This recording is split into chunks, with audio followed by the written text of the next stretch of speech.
Speaking করতে গেলে প্রথমে আমাদের মাথায় যেটা আসে সেটা হচ্ছে বাংলা কথা। এরপরে কি হয়, সেকেন্ডে এটা আমরা ট্রান্সলেট করি ইংলিশে। ইংলিশে ট্রান্সলেট করার দুইটা ওয়ে আছে, এই একটা আর এই একটা, দুইটা। এই একটা হচ্ছে ব্রেইন, মানে মনে করো মাঝখানে ব্রেইন চলে যায় এই প্রথমে হয়তো এইটাতে, নয়তো আর একটা যেটা এইখানে, এই দুইটাতে। ব্রেইন এইটাতে যায়। ধরো এইটার প্রক্রিয়াটা কি জানো? এই প্রক্রিয়াটা হচ্ছে আমরা ইংলিশের টেন্স গ্রামার শিখছি, কাকে বলে নিচে ফরম্যাট শিখছি, মানে ডেফিনিশন শিখছি। এটা হচ্ছে এই ফরম্যাট। আমি আবার বলি, একটু ক্রিটিক্যাল, ব্রেন কাজ করে দ্রুত ভিতরে, কিন্তু বুঝাইতে গেলে অনেক অ্যানালাইসিস করতে হয়, যে জন্য আমি তোমাদেরকে বোঝানোর চেষ্টাটা করতেছি। ধরো প্রেজেন্ট পারফেক্ট কন্টিনিউয়াস কি? কোন একটা কাজ শুরু হইলো এবং চলমান আছে কোন একটা জায়গা থেকে বা কোন একটা সময় থেকে, এটা হচ্ছে প্রেজেন্ট পারফেক্ট কন্টিনিউয়াস। এই একটা জিনিস ডেফিনিশন শিখছি, টাইটেল এই, ডেফিনিশন এই। ফরম্যাটটা কি? সাবজেক্টের পরে হ্যাজ বিন বা হ্যাজ বিন, তারপরে ভার্ব প্লাস আইএনজি, যদি প্রেজেন্ট হয় হ্যাভ বিন বা হ্যাজ বিন, প্লাস হলে হ্যাড বিন, আর ফিউচার হলে উইল হ্যাভ বিন। তারপরে একটা ভার্ব হয়, ভার্বের সাথে আইএনজি হবে, তারপরে অবজেক্ট থাকবে, তারপরে সিন্স অথবা ফর থাকবে, তারপরে এই থার্ড ফরম্যাট, তারপর হচ্ছে কি টাইমের ফ্রেম থাকবে। এই হলো থার্ড।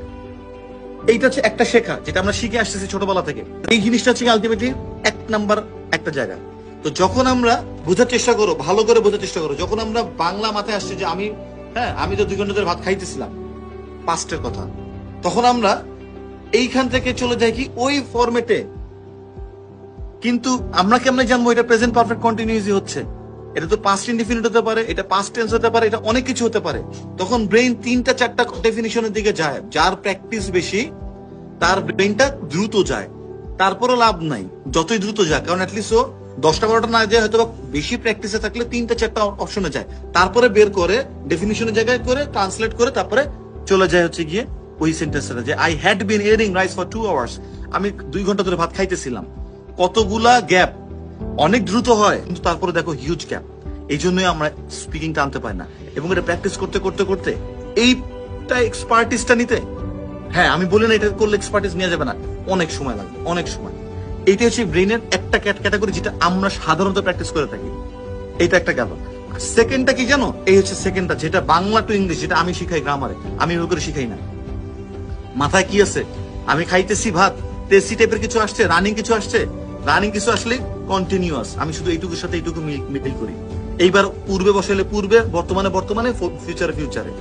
সো এই বাংলা ইন্ডিকেটর গুলো মাথায় আগে আমি সেট করি, সেটার সাথে সিচুয়েশন সেট করাই, সিচুয়েশনের সাথে বাংলা ইন্ডিকেটর সেট করা, যাতে করে মাথায় আসতেছে হ্যাঁ গাড়িটা তো সুন্দর, গাড়িটা তো সুন্দর, অথবা আমি এটা দেখতেছি, বা পাতাটা নড়তেছে, অথবা বৃষ্টি হইতেছে না, এরকম হইতেছে না, হচ্ছে না, যেই জিনিসটা। এবং এইটার জন্য আমি কোনো সময় বলি না যে তুমি কি কাজটি করছো, আমি এভাবে শিখাই না, কারণ আমরা এইভাবে কথা বলি না।